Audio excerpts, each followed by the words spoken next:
Back now towards the United States, the west coast of the US is traditionally blue, seen as a reliably democratic area. But with the wildfires that have scorched the west from California to Oregon and long-running demonstrations and a standoff now between police and protesters in many cities, the west coast of the US represents a number of key concerns to voters nationwide. We can cross now to Portland to speak to Professor of History, Environmental History and Rural Politics at the University of Oregon, Mr. Stephen Beda. Mr. Beda, thanks for your time. Traditionally, as far as we see it, it's a democratic part of the country. Any sign that that has changed over the last 4 years? I don't think it's going to change, but when you look at electoral maps and you see the states pictured in red and blue, Oregon, California, Washington are reliably blue, but that actually obscures a more complicated picture of politics on the West Coast and throughout the nation. While the majority of voters here in Oregon will definitely vote Democratic, the state is extremely divided between Republicans and Democrats, depending on whether you're in a city or whether you're in a rural area. Tell me a bit more about that urban-rural divide. We're often hearing that, Trump had the support of the farmers, though a lot now criticise his relationship with China and when it comes to biofuels. Tell me a bit about this rural-urban divide when it comes to voting.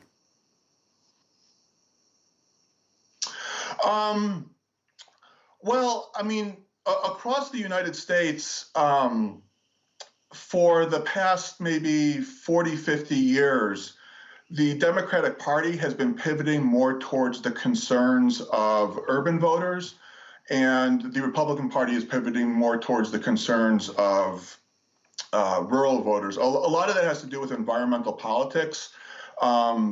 For the past, like I said, 40, 50 years, the Democratic Party has been real adamant about trying to create environmental policies that will constrain or put constraints on the resource extraction economy. You mentioned farming, but the other big ones, especially here in the West, are ranching, mining, and logging. And the Republican Party tends to support policies that will be good for logging, mining, and those resource extraction industries. So that's one of the divides. And the other one is very much a cultural divide. The Democratic Party has kind of adopted an identity of an urban party, and the Republican Party has very much championed and adopted this kind of persona of rural, what we say here is kind of heartland America. So it's as much cultural as it is economic. Just taking a look at one or two of the economic or social issues you brought up there, the timber industry in Oregon, I believe in the last couple of years, there's been movement to expand that, which I imagine is good for jobs in the area. Well, I mean, there's been a fight for the past century, but especially the past 30, 40 years about what role timber should play in Oregon's economy. Going back to the early 20th century up until the 1960s, timber was the major export from Oregon. For much of the 20th century, more people worked in the timber industry than any other industry in Oregon. And Washington had a very similar history. The timber industry has declined significantly since the 60s, and it has gone really downhill since the 1980s. Even though it is nowhere near what it once was, timber is still a major industry in our state. It's also an industry that is constantly fought over. While many people in rural communities, especially timber working communities, they want to see some environmental restrictions relaxed or gotten rid of altogether. Whereas a lot of people in Portland or Eugene or some of the more kind of liberal towns, they tend to push really stringent harvest restrictions or environmental policies. So that's something that's constantly fought over. It's being fought over now, and especially as it relates to climate change. People on the left here in Oregon want to restrict harvest because they believe it'll help climate change. A lot of timber working communities believe that actually logging can help climate change or exacerbate mitigate climate change.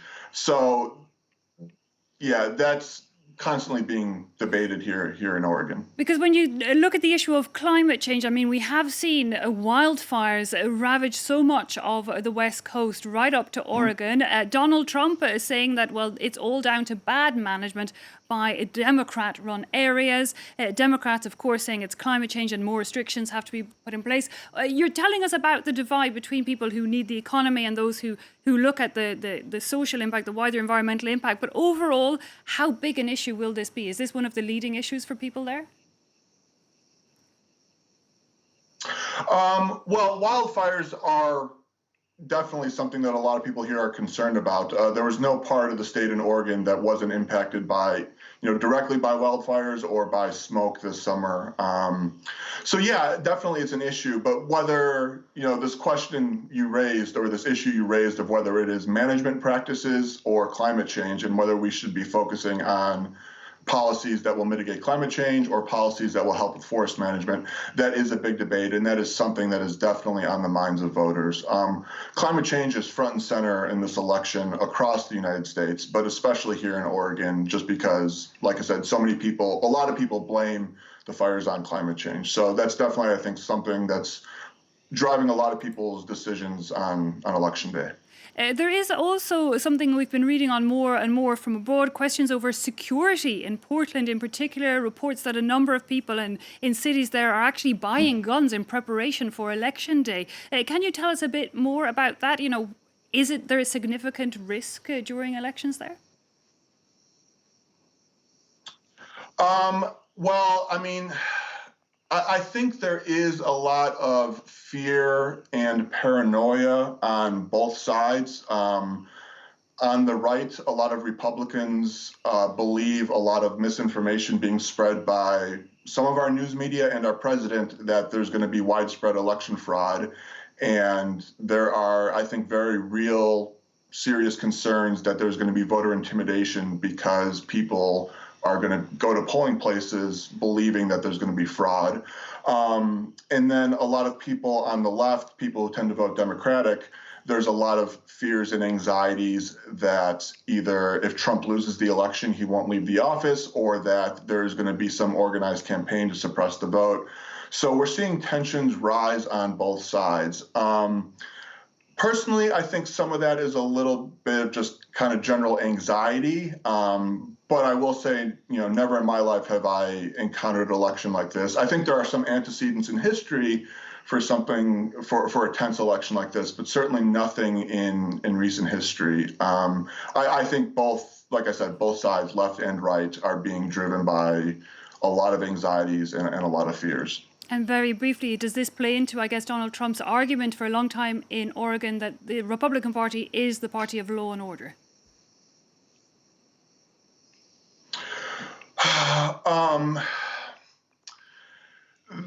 That's a complex question.